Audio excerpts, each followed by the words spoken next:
Welcome to Smart Questions.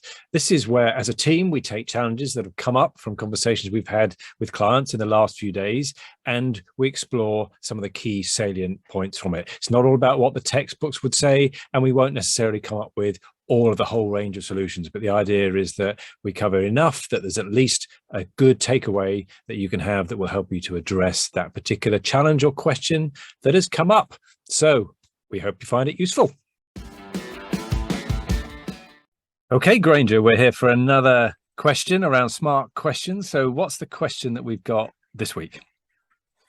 We've got a really interesting question this week. So one of our clients has said, I'm improving my service, so I'm reducing my operational costs through automation or outsourcing.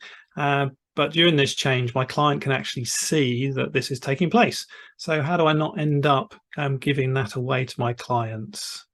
So the client goes, Granger, you're saving time. You're not going to spend so much time on me, so I should have a price cut, shouldn't I? Okay, so what do we think about that? Where do we start?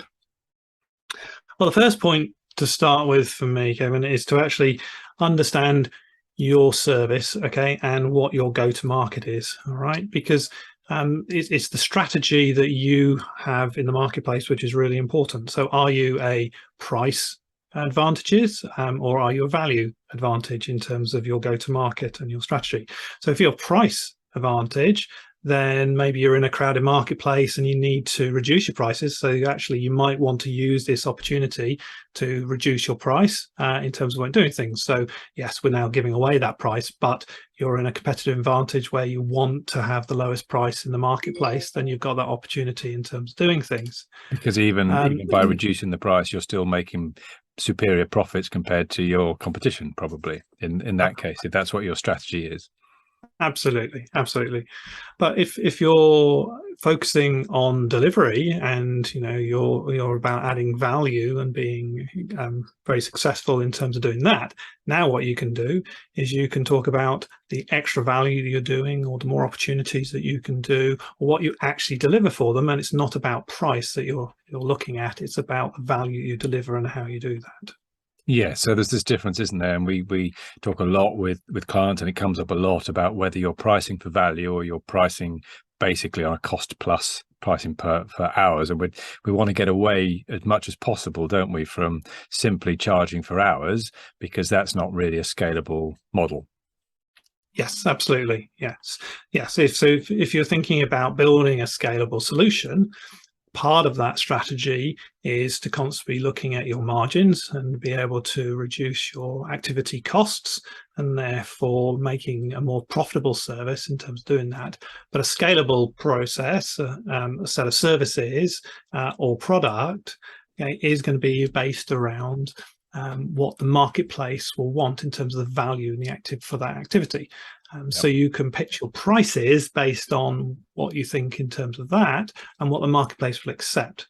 Therefore, as you're reducing your costs, what you're still doing is you're still delivering that value to your customer and understanding that. And maybe even now you can actually add more value to your customers in terms of what they want because you've now got more time to activities to do things. So maybe if you're, say, an accounting firm, you can now offer other packages at that same value price, or even better, you can actually add them at a higher value price, therefore delivering more services for your customers and increasing your activities in terms of income and price.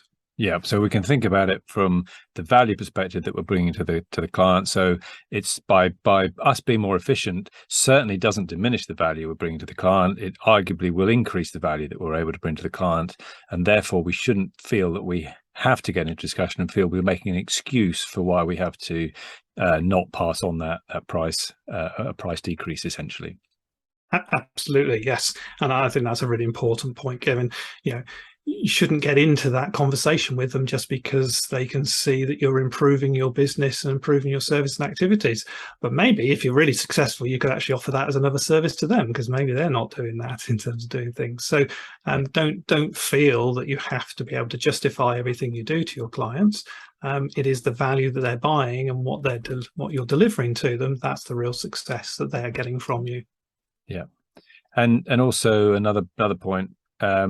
is that we know we can't stand still in business, don't we? We know that if we stand still, essentially other people are going to make these efficiencies, and we're going to get caught out. So we have to get into a cycle of constant improvement, and therefore we've got to think about this from that aspect of how are we going to handle that, because some will be internal and the customers won't even spot it, in terms of they won't really know what goes on behind the scenes, but one or two things might be a bit more visible, and then we need to have a strategy, or have a think about at least how we're going to handle that with our clients.